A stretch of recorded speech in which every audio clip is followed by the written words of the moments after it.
So thoughts about the way language is used in this film, linguistics, translations, things like that. I love that they brought in the Saber-Whorf hypothesis. I love Whorf's right. I don't know, I think it's Saber's, I don't know their writing as much, but Whorf's is amazing.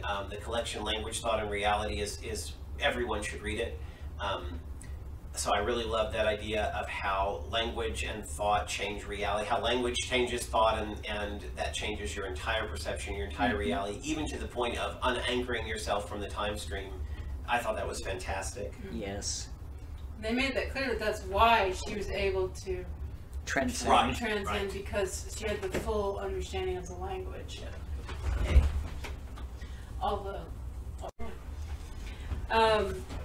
We're talking about how being immersed in a language can change how your brain is wired. Well, in her case, it changed how she perceived time and space, and was able to slip between different time periods in her life by understanding the language.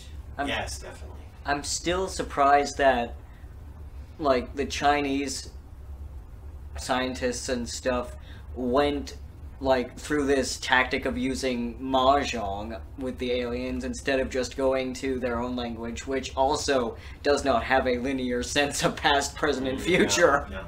We were wondering before if they wanted so much to frame things in terms of opposition that led them to using mahjong even above their own language. So, yeah. Or if it was hard for them to figure out the basic concepts of language, because whereas Louise was really able, she was really good. I loved the comment about, they went to Danvers, who was the competing linguist at Berkeley, and he said the Sanskrit word for war was like the word for argument. He basically offered a synonym, right? And she translated it as a desire for more cows. So that showed that whereas he had more of a dictionary learning, more of just a typical linguist learning, that she was more thinking in terms of psychology and sociology, and she was able to see on, like, even a Swahili, you know, I don't know enough about Swahili, but even if one of their lexicons just said war, argument, pretty much the same, she was able to see beyond that and say, here is the behavior behind this terminology. And I thought that really showed that she was the best person they could have chosen. Sanskrit. Right, Sanskrit, yeah. Oh, sorry, did I say something? Swahili. Oh, sorry, I meant Sanskrit. Sorry about that. Similar family. Right. What did you guys think about the way they used subtitles in the movie?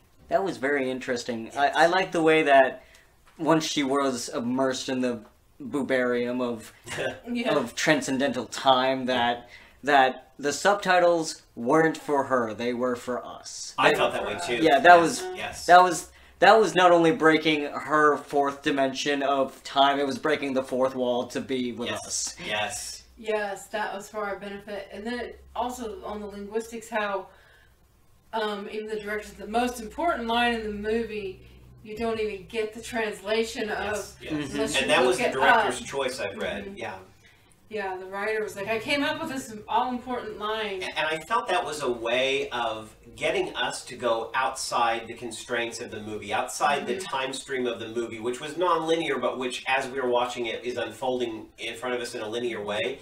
It sort of, there was this meta quality of there's things outside this movie that are so important to the movie, you need to go look them up. So I actually liked that choice. It was frustrating when I first watched the movie, but I liked the choice in the end. What did you think about the significance of Hannah's name? Well, it's a palindrome, so I thought that was perfect for her, right? Because she's kind of, what would you say, like a figurehead, a mascot for nonlinear existence. You know, I felt like, because whereas Louise, she's Louise Banks, right? She's on the bank, like that shore, that water that represents time and memory. She is treading between the linear and nonlinear perspective over the course of her lifetime. I felt like Hannah was kind of born into that nonlinear perspective, so the name for her was perfect. And what about the meaning of her name, too? Grace or favor, or I think I've seen it translated as gift before, so that was appropriate too. And that was actually a reflection of Ian's name, because Ian is the Scottish variant of John, which means Yahweh's grace. Yeah. I mean, to me, it's so brilliant how on so many levels. I mean, this movie, every time I watch it, I get something new out of it. And I haven't watched it a whole heap of times. But it's like I always wanted to watch with my friends. Yeah. What do you think about this? And it's one of them. the more you see it and you pick apart the layers, like, oh my goodness, they just crammed so many things in here. Layers! Yeah. But from the music, you know, that bookends Hannah's life, and then her name itself. Yes. And it's like, wow. And that makes it, you know. That go ahead. I just realized, you know, that scene we mentioned before in the setup, in the scenes and audio and visual and all that. What if all the stuff in there was spelling out Hannah? Yeah. Somehow. I thought it was great that that the movie is so rewatchable and it has so many layers, because we come, just like Louise is coming back over and revisiting parts of her life and Hannah's life and Ian's life. It's like we are encouraged to revisit the time stream of this movie, and the second time you watch it, you realize that opening scene, you're in a later time. It's not the past as you thought. Well, it is the past, but it's the non-linear past. It's the past and the future. It's the non-past. And so I thought that was amazing, and you definitely want a movie that talks about those concepts to be rewatchable. It has to be. So if it is neither past or future, is it present? Well, it is I guess it is as you're going through it. Yeah, but that's interesting because, and I mean, we are creatures that move in a one direction through time. So as we're watching that, we have to ask those questions as well, because like Hannah, when we rewatch the movie, we've visited other time streams. We know about other parts of the narrative, and that gives us a sympathy, an empathy with her perspective, which is fantastic, right? That makes it such a meta movie, and I love meta stuff. And part of it for me, and it goes back to kind of the leadership thing too, where they say, well, why didn't they give us all of this at once? Why did they string it out? And that gets back to the intent behind language. Yeah, they were kind of giving us a primer. Yeah. Yeah, at first. So many different meanings for words, depending on how they're said. And it's like, I think the heptapods had to do that. They're like, okay, let's pull you in because we want you to all communicate with each other. Exactly. Which is the whole point of languages, linguistics. Yes, for communication. That's why they were one of 12 messages in the end, that they had to find the others. Even though she had all this knowledge, it didn't mean anything if nobody was talking to each other. You saw the screens going dark because they didn't want to talk to each other. It's like, well, you're defeating the whole purpose of language. And silence was, or would have led to their defeat. If no one had breached that silence, they may... You know, the aliens, I don't think, would have done anything to them, but they might have destroyed each other and then not been there to help the aliens in 3,000 years. They were in danger of destroying each other just from silence. And that's like the ultimate killer of the linguistics or the language. None of that would have mattered if you didn't get the humans talking to each other and working together. And that's what she said, well, they want us to work together, and it's like, bingo. And I loved how, you know, Hannah's life triggered that. You know, there are I think 3 different times where she has significant breakthroughs after these sort of flashbacks or future flashes, or what, you know, flash forwards, is, you know, about Hannah, and they have to do with Hannah, and it's like, that's kind of teaching her those concepts. Hannah, I think it's the 3rd insight, is about the non-zero sum game, which is exactly what, you know, language is. It's about how do we succeed by communicating with each other, not by being silent.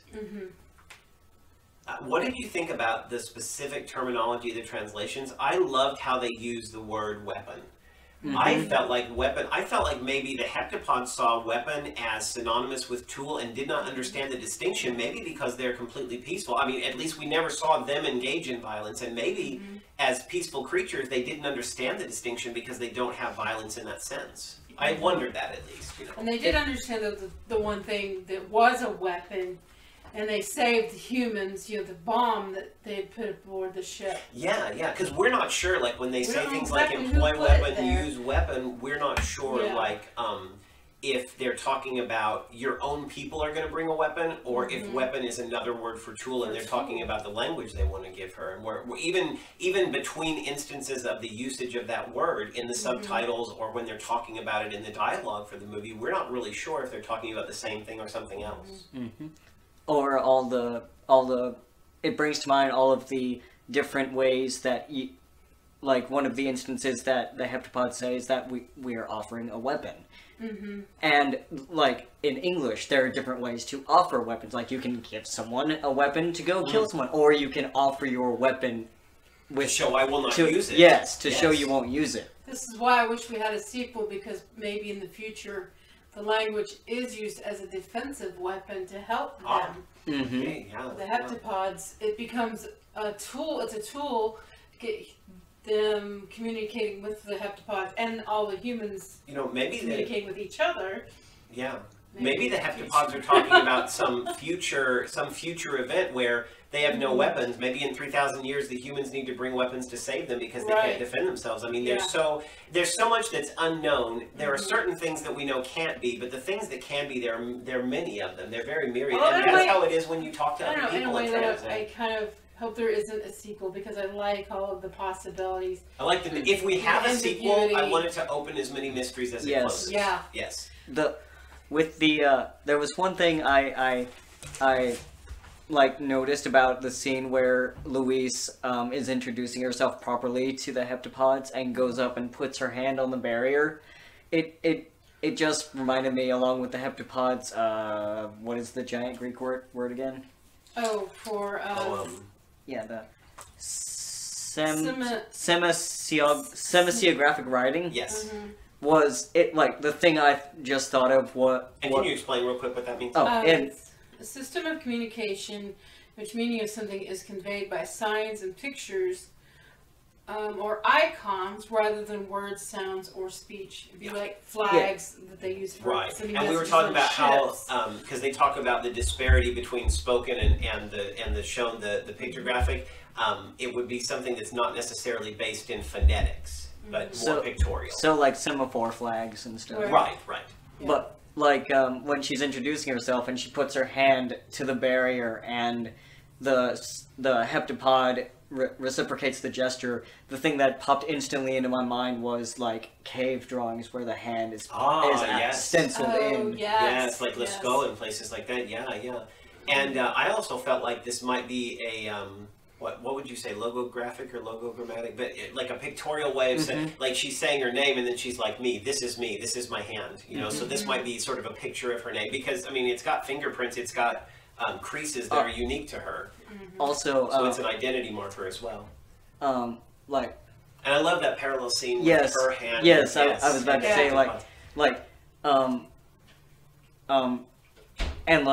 jumping into a bit of magical stuff to go with all the sciencey, in terms of energy projection. This would be the receiving hand, this would be the projecting hand. So if she was doing this, for most people, unless you're left-handed. For most people, for her, she's saying I'm Louise, and projecting toward them, and they respond with. Which is, like you said, with later on, she puts out her hand to... And remember in the writing, they talk about an analogy to their writing is if you wrote a sentence with both hands from either direction and knew exactly all the words you wanted to use and what was in between. So that handedness comes to their hands, the symbology of the hands comes together in that analogy. So I thought of something talking about how semaphore flags, back in the times of sailing ships, and I guess they can still use them. If there were a plague ship, that would be a certain signal. Everybody's national flag would show you immediately who you're with. Or if you saw a skull and crossbones. And I was thinking of ships, how in the film they're vertical instead of horizontal, as we're used to seeing until near the end. Sci-fi, and then they're and it's how even that symbol, if we were to see them as horizontal, as we are used to seeing in films, we would think, ooh, threat. We'd be thinking Independence Day or War of the Worlds, and it's I thought that was a very clever visual sign there. No, this is something different. And it kind of goes with the language, because we're used to seeing symbols meaning certain things, whether it's like plague ship or the radioactive symbol. Everybody knows what that means. The recycling symbol. There's certain things we are used to seeing visually, and so I think that was another thing. Getting away. It's not the verbal linguistics. It's more of a symbology. Yeah. It's the symbolism, and it's like, yeah, that was another layer of it. Very clever how they're saying all these different levels. So this film is different. Right. The story is different than what you would think it is. Yeah. And that's the idea. I mean, if you're expecting something like Independence Day, you're expecting conflict driven. You're expecting that kind of like, this was kind of part of the leadership point, but I'll make it here.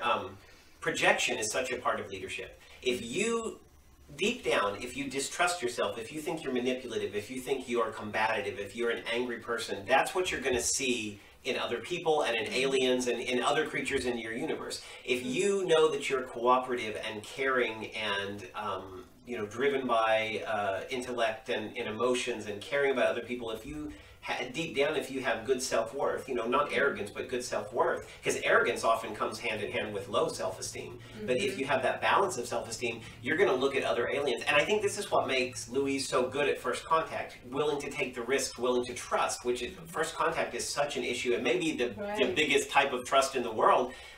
She's able to do that because she's not the rigid, aggressive type of leader, but she's a true leader. And we saw that even where she takes the hood off. The risk, we don't know what kind of germs are in there, what might kill her.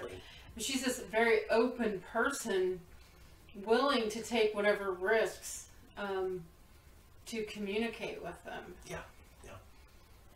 And that says so much about her as a character.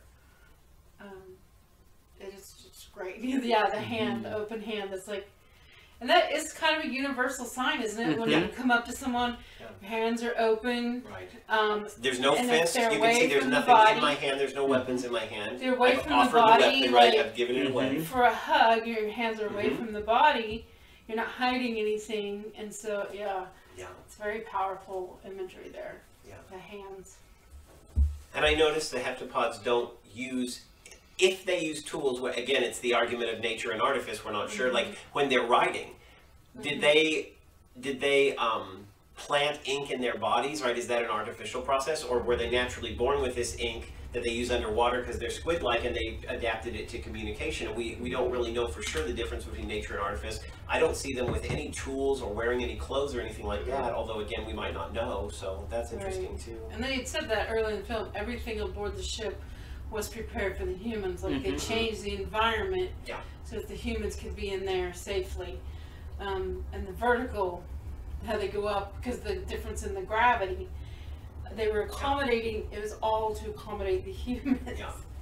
We don't even know if that's anything that approaches a natural environment for the heptapods. We don't really have the facts to tell that. No. I mean, we saw the one at the end where it looks like he's swimming. Right. But once she's past the barrier into that area, which I would say is probably more similar to how things are on their planet, right? And it's interesting that she can breathe that stuff. She could have breathed it all along, so why keep it away from them? Is it because it contains, like, an intoxicating agent that helps you expand your mind in terms of time? Is it because prolonged exposure is bad? Like, we don't really know why that is. I wondered about that too. That makes me wonder about, like, the shape of the rest of Costello, because when they're initially seen, you just see the little tentacle bits that they move around and you can't really see the top half, mostly because it's like the size of a window.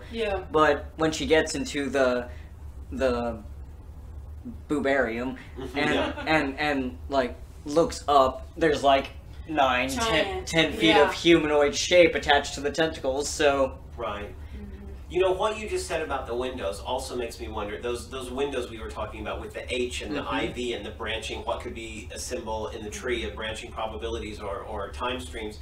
I wonder if that is if that's analogous to the barrier inside the heptapod ship. So we're seeing the lake, the symbol of time, through those windows at first, but then we move out and she's playing with Hannah on the actual shore, on the shore of time, you might see that as, and it's not through the window anymore, so that may be part of it. And then in one of those lake scenes, she's actually with Ian.